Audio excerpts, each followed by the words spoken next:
بسم اللہ الرحمن الرحیم۔ السلام علیکم ورحمۃ اللہ وبرکاتہ۔ آج میرے مضمون کا عنوان پیغمبر اسلام صلی اللہ علیہ وسلم کی حیات طیبہ ہے۔ محمد صلی اللہ علیہ وسلم 570 عیسوی میں پیدا ہوئے۔ ان کی پیدائش سے پہلے ان کے والد کا انتقال ہو چکا تھا۔ 6 سال تک اپنی والدہ اور ان کی وفات کے بعد 9 سال تک دادا کی پرورش میں رہے۔ پھر آپ صلی اللہ علیہ وسلم کے چاچا نے نہایت محبت کے ساتھ آپ کی پرورش کی۔ اس یتیمی کی زندگی نے آپ کے اندر یتیموں اور کمزوروں کے بارے میں محبت اور رحم دلی کے بے پناہ جذبات پیدا کر دیے۔ آپ کی سچائی اور امانت داری کا اتنا شہرہ تھا کہ لوگ آپ کو صادق یعنی سچا اور امین یعنی امانت دار کہہ کر پکارتے تھے۔ آپ کے اندر فطرتی طور پر بڑی حکمت و فراست بھی پائی جاتی تھی۔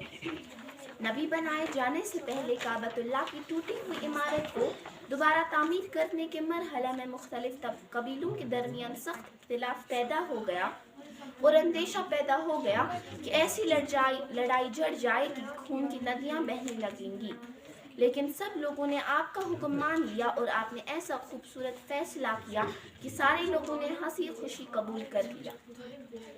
جب آپ صلی اللہ علیہ وسلم کی عمر 40 سال کی ہوئی تو آپ صلی اللہ علیہ وسلم پر اللہ کا کلام اترنا شروع ہوا۔ اس اچانک پیش آنے واقعے سے آپ گھبرا گئے۔ آپ فوراً اپنی بیوی خدیجہ رضی اللہ عنہ کے پاس آئے اور اپنی گھبراہٹ کا اظہار کیا۔ اس وقت آپ کی بیوی، اور ظاہر ہے کہ بیوی سب سے زیادہ شوہر کے حال سے باخبر ہوتی ہے، کہا، خدا کی قسم اللہ ہرگز آپ کو رسوا نہیں کرے گا، کیونکہ آپ رشتہ داروں کے ساتھ اچھا سلوک کرتے ہیں، لوگوں کا بوجھ اٹھاتے ہیں، ناداروں کا خیال کرتے ہیں، مہمانوں کی مہمان نوازی کرتے ہیں، اور کسی اچھے کام کی وجہ سے انسان مصیبت میں پڑ جائے تو اس کی مدد کرتے ہیں۔ پھر جب اللہ تعالیٰ کی طرف سے حکم ہوا کہ آپ اپنے پیغمبر ہونے کا اعلان فرمائیں تو مکہ کے قدیم طریقے کے مطابق آپ صلی اللہ علیہ وسلم نے صفا کی پہاڑی سے آواز لگائی۔ لوگ جمع ہو گئے۔ آپ نے اپنی بات پیش کرنے سے پہلے لوگوں کے سامنے اپنی ذات کو پیش کیا۔ آپ صلی اللہ علیہ وسلم نے فرمایا کہ میں نے تمہارے درمیان 40 سال گزارے ہیں، تم نے مجھے سچا پایا یا جھوٹا؟ تمام لوگوں نے یک زبان ہو کر کہا سچا۔ پھر آپ صلی اللہ علیہ وسلم نے دریافت کیا کہ تم نے مجھے امانت دار پایا یا خیانت کرنے والا؟ تمام لوگوں کی زبان پر تھا امانت دار۔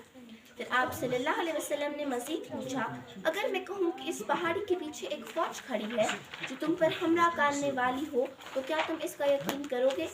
لوگوں نے کہا، بظاہر ایسی حالات نہیں کہ کوئی گروپ ہم پر حملہ کرے، لیکن ہم نے کبھی آپ کو جھوٹ بولتے ہوئے یا بددیانتی کرتے ہوئے نہیں دیکھا، اس لیے کوئی وجہ نہیں کہ آپ کہیں اور ہم اس کا یقین نہ کریں۔ اب آپ صلی اللہ علیہ وسلم نے فرمایا، تم گواہی دو کہ اللہ کے سوا عبادت کے لائق نہیں اور میں اللہ کا بندہ اور اس کا پیغمبر ہوں۔ اس سے اندازہ کیا جا سکتا ہے آپ صلی اللہ علیہ وسلم نے اخلاق کس اعلیٰ معیار پر تھے کہ جن لوگوں کے درمیان آپ نے بچپن سے لے کر جوانی تک کا پورا وقت گزارا، اس سے آپ کو اپنے بارے میں دریافت کرنے میں کوئی ڈر نہیں ہوا۔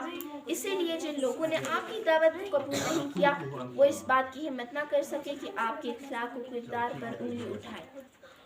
محمد صلی اللہ علیہ وسلم کی سیرت کا سب سے اہم پہلو رحم دلی اور امن و صلح اختیار کرنا ہے۔ آپ صلی اللہ علیہ وسلم نے فرمایا، جو انسانوں پر رحم نہیں کرتا اللہ اس پر رحم نہیں کرتا۔ ایک اور موقع پر آپ نے فرمایا، رحم کرنے والوں ہی پر خدائے مہربان بھی رحم کرتا ہے۔ تم زمین والوں پر رحم کرو تو آسمان والا تم پر رحم کرے گا۔ جو لوگ کمزور اور بے سہارا ہونے کی وجہ سے خصوصی مدد کے مشتاق ہوتے ہیں، ان کے ساتھ آپ صلی اللہ علیہ وسلم نے خصوصی طور پر اچھی سلوک کا حکم دیا۔ آپ صلی اللہ علیہ وسلم نے فرمایا کہ جو شخص یتیم کی محبت کے ساتھ پرورش کرے وہ جنت میں میرے بہت قریب رہے گا۔ آپ صلی اللہ علیہ وسلم نے اپنی 2 انگلیوں کا اشارہ کرتے ہوئے فرمایا، جیسے یہ 2 انگلیاں۔ آپ صلی اللہ علیہ وسلم نے بوڑھوں کی توقیر اور بچوں کے ساتھ شفقت کرنے کا حکم دیا اور فرمایا، جو ایسا نہ کرے وہ ہمارے آدمی نہیں۔ عورتوں کے ساتھ خاص طور پر اچھے سلوک کی تلقین دی۔ ایک دفعہ آپ صلی اللہ علیہ وسلم نے کمزوروں اور پریشان حال لوگوں کی مدد کی اہمیت کو بتاتے ہوئے فرمایا، قیامت کے دن اللہ تعالیٰ بعض لوگوں سے پوچھے گا، میں بیمار تھا تم نے عیادت نہیں کی، میں بھوکا تھا تم نے کھانا نہیں کھلایا،